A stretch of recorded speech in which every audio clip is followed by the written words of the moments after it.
Guys, তোমাদের সাথে আবার চলে এলাম গল্প করতে। দেখো, আমি এখন আমার মামা শ্বশুরের বাড়িতে আছি।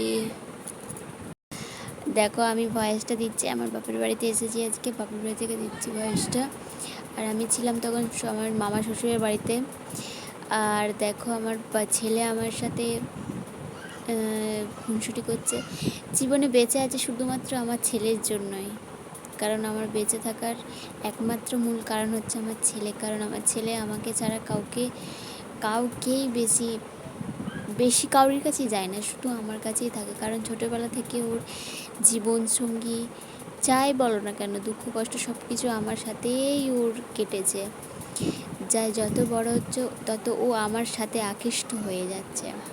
আসলে দেখবে ছোটোবেলা থেকে যার সাথে যতটা তোমার যত বেশি পরিচয় হবে তার সাথে তুমি ততটাই আকৃষ্ট হয়ে যাবে। সেরকম আমার ছেলেও আমাকে ছাড়াও ছোটোবেলা থেকে ওকে দেখেই না। ওর বাবার কথা বলতে গেলে আলাদা করে অনেক কিছু বলতে হয়, জানো তো বন্ধুরা। জীবনে ওই যে বললাম, জীবনে মূল কারণ হচ্ছে আমার ছেলে, আমার বেঁচে থাকার। আমার মা বাবা দেখবে বাবার বাড়িতে 2-3 দিন বেশি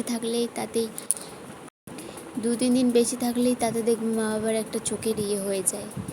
সেরকমই কোনো জায়গায় তুমি কাজ ছাড়া থাকতেও পারবে না, কিছুই না। 2-3 দিনই ঠিক আছে, 2-3 দিনই তোমাকে ভালো করে দেখবে, করবে সব কিছু, 2-3 দিন।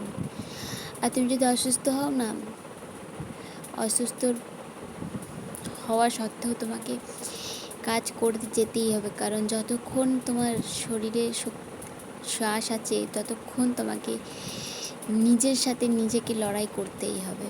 এটাই হলো জীবন। যাই হোক, দেখো আমার বোনও চলে এসেছে। আমার বোনও আমার ছেলের সাথে খেলছে। আমার মামা শ্বশুরের একটা ছোটো মেয়ে, সবার ছোটো মেয়ে। আমার মামা শ্বশুরের 4টে মেয়ে, এর মধ্যে এটা হচ্ছে সবার ছোট। আর দেখো আমার ছেলে খেলা করছে ওর সাথে। আর ওরা প্রচুর দুষ্টু, জানো তো, দুটো আছে, প্রচুর দুষ্টু। আর আমার ছেলে দেখো শুধু ফোনের দিকে যাচ্ছে। আর ওর বাবা থাকতো না ঘরে। ওর বাবা তো এক টাইমে ঘরে থাকে না, ওখানেও তাই ঘরে ছিল না। আর এই ভিডিওটা অনেক দিন আগেকারই ভিডিও, দেওয়া হয় না। আমার ছেলের জন্য আমি পারি না, একটু একটু করে ভিডিও করে রাখি, বাট ওটা দিতে আমার 1 মাস নয় 1 সপ্তাহ নয় 2 সপ্তাহ কেটে যায়। দেওয়ার সময় থাকে না, আর সময় থাকলেও এডিট করার সময় থাকে না।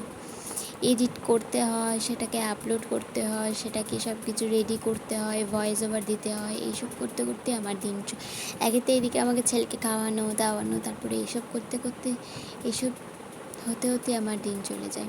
আমার শরীরেও তো একটু রেস্ট দরকার, বলো। সো গাইস, ঠিক আছে, আবার পরে আসছি।